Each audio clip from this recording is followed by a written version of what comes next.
সৌরজগৎ হল সূর্য ও প্রত্যক্ষ বা পরোক্ষভাবে সূর্য প্রদক্ষিণকারী তথা পরস্পরের প্রতি অভিকর্ষজ টানে আবদ্ধ মহাজাগতিক বস্তুগুলিকে নিয়ে গড়া একটি ব্যবস্থা। আকাশগঙ্গা ছায়াপথের কেন্দ্রস্থল থেকে 26,000 আলোকবর্ষ দূরে কালপুরুষ বাহুতে এই গ্রহ ব্যবস্থাটি অবস্থিত। সৌরজগতে প্রত্যক্ষভাবে সূর্য প্রদক্ষিণকারী বস্তুগুলির মধ্যে 8টি গ্রহই বৃহত্তম। অন্য ক্ষুদ্রতর বস্তুগুলির মধ্যে রয়েছে বামন গ্রহ ও সৌরজগতের ক্ষুদ্র বস্তুসমূহ। পরোক্ষভাবে সূর্য প্রদক্ষিণকারী বস্তুগুলির মধ্যে 2টি প্রাকৃতিক উপগ্রহ ক্ষুদ্রতম গ্রহ বুধের থেকেও আকারে বড়। 460 কোটি বছর আগে একটি দৈত্যাকার আন্তঃনাক্ষত্রিক আণবিক মেঘের মহাকর্ষীয় পতনের ফলে সৌরজগতের উদ্ভব ঘটেছিল।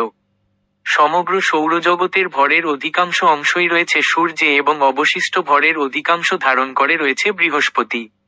4টি ক্ষুদ্রতর অভ্যন্তরীণ গ্রহ, অর্থাৎ বুধ, শুক্র, পৃথিবী ও মঙ্গল হল শিলাময় গ্রহ। এগুলি প্রধানত শিলা ও ধাতু দ্বারা গঠিত।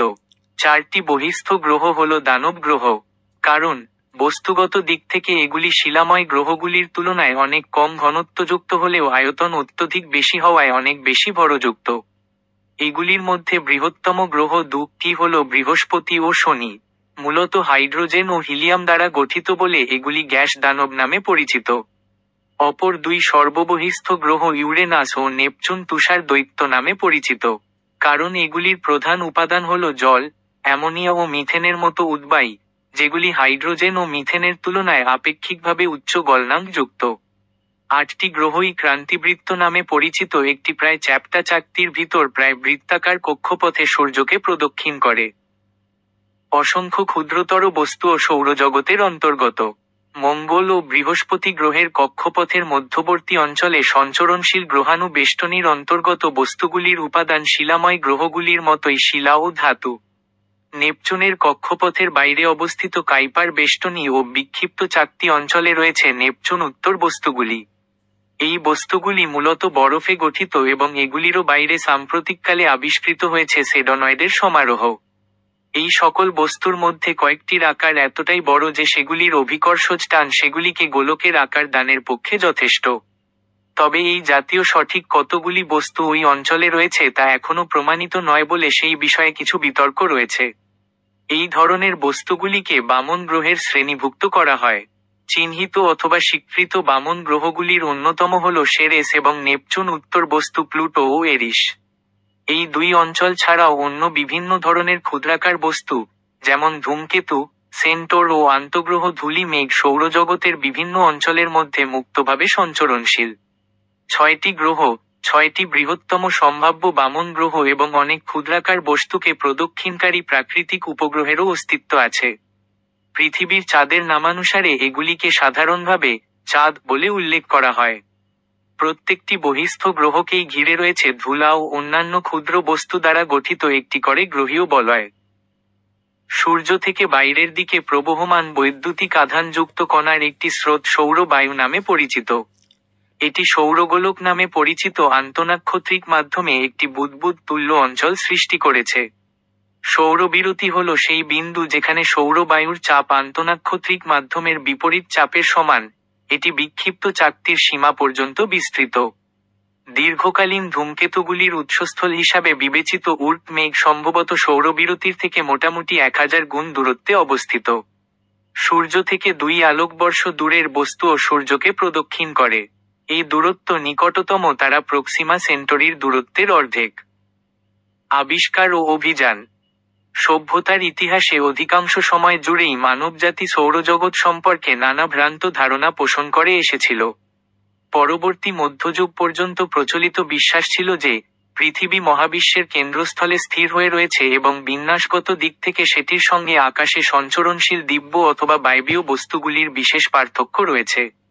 প্রাচীন গ্রিক দার্শনিক অ্যারিস্টারকাস সূর্যকেন্দ্রিক ব্রহ্মাণ্ড বিন্যাসের কথা চিন্তা করলে নিকোলাস কোপার্নিকাসই প্রথম সূর্যকেন্দ্রিক গ্রহ ব্যবস্থার গাণিতিক প্রমাণ উপস্থাপন করেন।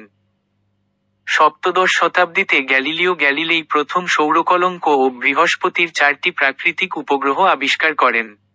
তার পদাঙ্ক অনুসরণ করে ক্রিস্টিয়ান হিউজেন্স আবিষ্কার করেন শনির উপগ্রহ টাইটান ও শনির বলয়ের বিশেষ আকৃতিটি। 1705 সালে এডমন্ডো হ্যালি উপলব্ধি করেন, একটি বিশেষ ধূমকেতুই প্রতি 75-76 বছর অন্তর ফিরে আসে। এইভাবেই প্রথম প্রমাণিত হয় যে, গ্রহ ছাড়া অন্য মহাজাগতিক বস্তুও সূর্যকে প্রদক্ষিণ করে চলেছে। এই সময়েই সৌরজগৎ শব্দের ইংরেজি সোলার সিস্টেম প্রতিশব্দটি প্রথম চালু হয়। 1838 সালে ফ্রেডরিক বেসেল সফলভাবে একটি নাক্ষত্রিক লম্বন দৃষ্টিভ্রম পরিমাপ করেন। এই দৃষ্টিভ্রমটির কারণ সূর্য প্রদক্ষিণকালে পৃথিবীর গতির মাধ্যমে সৃষ্ট একটি নক্ষত্রের আপাত স্থানান্তর। এই পরিমাপটি ছিল সূর্যকেন্দ্রিকতাবাদের প্রথম প্রত্যক্ষ পরীক্ষামূলক প্রমাণ। বর্তমানে পর্যবেক্ষণমূলক জ্যোতির্বিজ্ঞানের উন্নতি এবং মনুষ্যবিহীন মহাকাশযানের ব্যবহারের ফলে সূর্য প্রদক্ষিণকারী অন্যান্য জ্যোতিষ্কগুলিকে বিস্তারিতভাবে অনুসন্ধান করা সম্ভব হয়েছে। গড়ন ও কাঠামো। সৌরজগতের প্রধান উপাদান হচ্ছে সূর্য, যা একটি প্রধান ধারার G2 শ্রেণীর তারা। সৌরজগতের সমগ্র মোট ভরের শতকরা 99.86 ভাগের জন্য দায়ী হল সূর্য এবং এটিই জগতের সবকিছুকে নিয়ন্ত্রণ করে থাকে। সূর্য বাদ দিলে সৌরজগতের বাকি যে ভর অবশিষ্ট থাকে তার শতকরা 90 ভাগের জন্য দায়ী হল বৃহস্পতি এবং শনি গ্রহ। এই গ্রহ দুটি সূর্যকে প্রদক্ষিণরত সর্ববৃহৎ বস্তু। বর্তমানে ওয়াট মেঘ সম্বন্ধে যা বলা হচ্ছে তা সত্যি প্রমাণিত হলে এটিও সৌরজগতের ভরের একটি অংশ গঠন করবে। সূর্যকে কেন্দ্র করে ঘূর্ণায়মান অধিকাংশ বস্তুই ভূকক্ষের নিকটে অবস্থিত। ভূকক্ষ একটি সরু রেখাপথ যা পৃথিবীর কক্ষের সাথে সমান্তরালে অবস্থিত। গ্রহগুলো ভূকক্ষের খুব নিকটে অবস্থিত, যদিও ধূমকেতু ও অন্যান্য কাইপার বেষ্টনী বস্তু সমূহ এর সাথে বেশ বড় কোণ করে অবস্থান করে। সৌরজগতের ভিতর অবস্থিত গ্রহ এবং অন্যান্য অধিকাংশ বস্তু সূর্যের ঘূর্ণনের সাথে ঘড়ির কাঁটার বিপরীত দিকে ঘূর্ণায়মান থাকে। এই দিকটি বোঝা যায় সূর্যের উত্তর মেরুর উপর অবস্থিত একটি বিন্দুর সাপেক্ষে। তবে এর ব্যতিক্রমও রয়েছে, যেমন হ্যালির ধূমকেতু। সূর্যের চারদিকে ঘূর্ণায়মান বস্তুসমূহ কেপলারের গ্রহীয় গতির সূত্র মেনে চলে। প্রতিটি বস্তু সূর্যকে উপবৃত্তের একটি ফোকাসে রেখে উপবৃত্তাকার কক্ষপথে আবর্তন করে। বস্তুটি সূর্যের যত নিকটে আসে তার গতিও তত বৃদ্ধি পায়। গ্রহসমূহের কক্ষপথ প্রায় বৃত্তাকার, যদিও কিছুটা উপবৃত্তের আকৃতি বজায় থাকে। কিন্তু গ্রহাণু এবং কাইপার বেষ্টনী বস্তুসমূহের কক্ষপথের আকৃতি সম্পূর্ণ উপবৃত্তাকার। বৃহৎ দূরত্বের সাথে সঠিকভাবে খাপ খাওয়ানোর জন্য অনেকগুলো প্রস্তাবনায় বলা হয়েছে যে, কক্ষপথগুলো একটি আরেকটি থেকে সমদূরত্বে অবস্থিত। কিন্তু বর্তমান প্রমাণ অনুসারে বাস্তবতা বেশ ভিন্ন।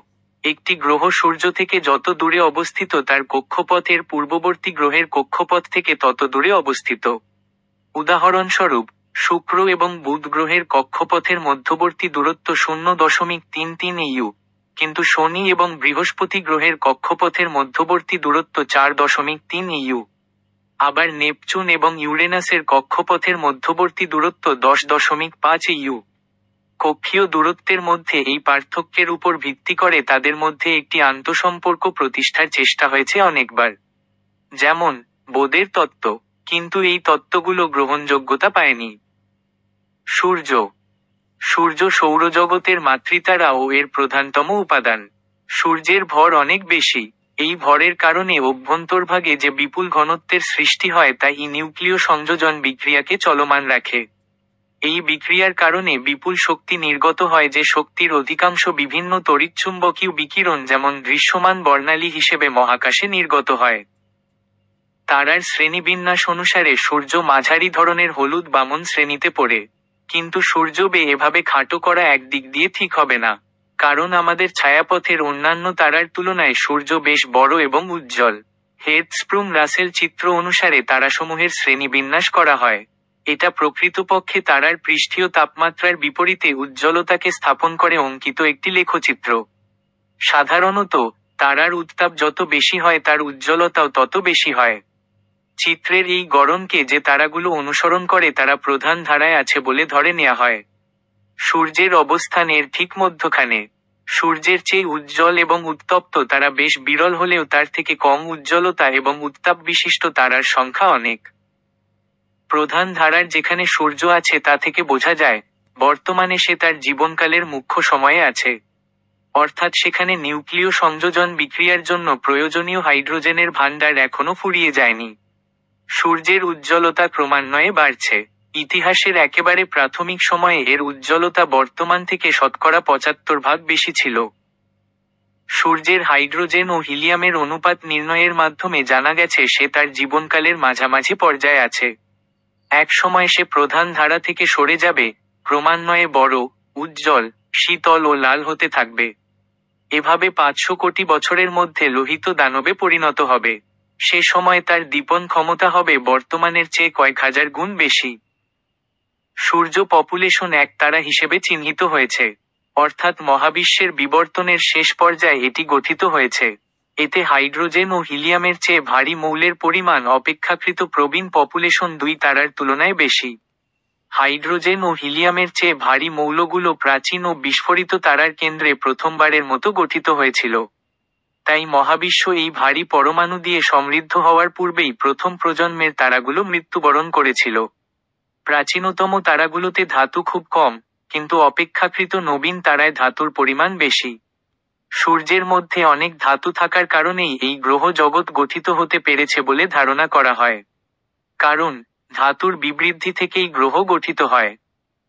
আন্তঃগ্রহীয় মাধ্যম। দৃশ্যমান আলোর পাশাপাশি সূর্য অবিরাম ধারায় প্রবাহিত আহিত কণা বিকিরণ করে। এই কণা প্রবাহের সাথে ঝড়ের সাদৃশ্য আছে বিধায় একে সৌরবায়ু বলা হয়। সূর্য থেকে ছুটে আসা এই বায়ুর গতিবেগ ঘন্টায় 15 লক্ষ কিলোমিটার। এই বায়ুর কারণে একটি ক্ষীণ বায়ুমণ্ডলের সৃষ্টি হয় যা সৌরজগতের বাইরের দিকে প্রায় 100 জ্যোতির্বিজ্ঞান একক দূরত্ব পর্যন্ত প্রবাহিত হয়। এরই নাম আন্তঃগ্রহীয় মাধ্যম। সূর্যের পৃষ্ঠতলে সৌরঝলক এবং জ্যোতির্বলয়ের ভর নিক্ষেপণের মতো ভূচুম্বকীয় ঝড়গুলো মহাকাশ আবহাওয়া তৈরির মাধ্যমে সৌরমণ্ডলের ক্ষতি সাধন করে। সূর্যের ঘূর্ণায়মান চৌম্বক ক্ষেত্রে আন্তঃগ্রহীয় মাধ্যমের উপর ক্রিয়া করে সৌরমণ্ডলীয় প্রবাহপাত তৈরি করে। এটা সৌরজগতের সর্ববৃহৎ কাঠামো হিসেবে পরিচিত। পৃথিবীর চৌম্বক ক্ষেত্র তার বায়ুমণ্ডলকে সৌরবায়ুর ক্রিয়া থেকে রক্ষা করে।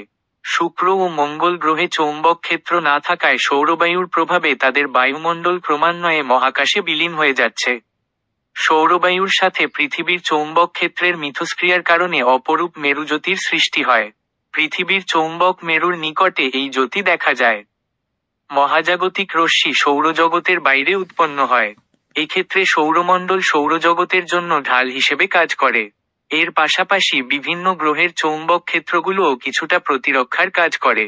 আন্তঃগ্রহীয় মাধ্যমে মহাজাগতিক রশ্মির ঘনত্ব এবং সূর্যের চৌম্বক ক্ষেত্রের শক্তি অনেক সময়ের ব্যবধানে পরিবর্তিত হয়।